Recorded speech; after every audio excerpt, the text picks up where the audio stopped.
So these are the three biggest mistakes that I made when I first started investing. And this is coming from someone who started taking investing seriously just over a year ago. And if you plan on investing soon or in 2026, then you might find something useful here.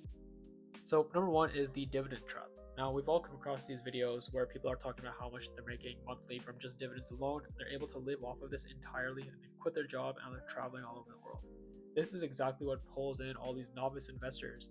The idea that you can just invest in dividends alone and live off of them entirely.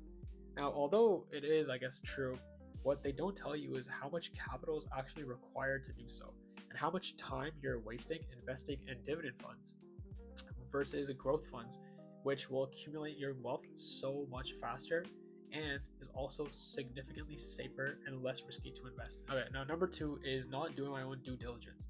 We've all come across influencers talking about different stocks or ETFs and how they're the next Nvidia or how they're going to 10x in value next week. And we've ultimately ended up buying these stocks with our own money, and 99% of the time, we've lost that money. This happens to every single investor. It's almost like a canon event that'll ultimately teach us that we need to do our own research when figuring out where to invest our money. Research done by influencers or people online is secondary research. That's not sufficient enough to throw your own capital in there, especially if you're a young investor. Although you should be open to more risk when you're younger, wasting your money for no reason at all without doing primary research, you're never going to succeed in the game. And number three is not actually taking any profit. My portfolio has seen so many gains so far this year, especially within the tech industry, and I've simply refused to take any of that gain out for profit. Now, it's totally okay if your strategy is to just put your money in an ETF and forget about it for 30 years.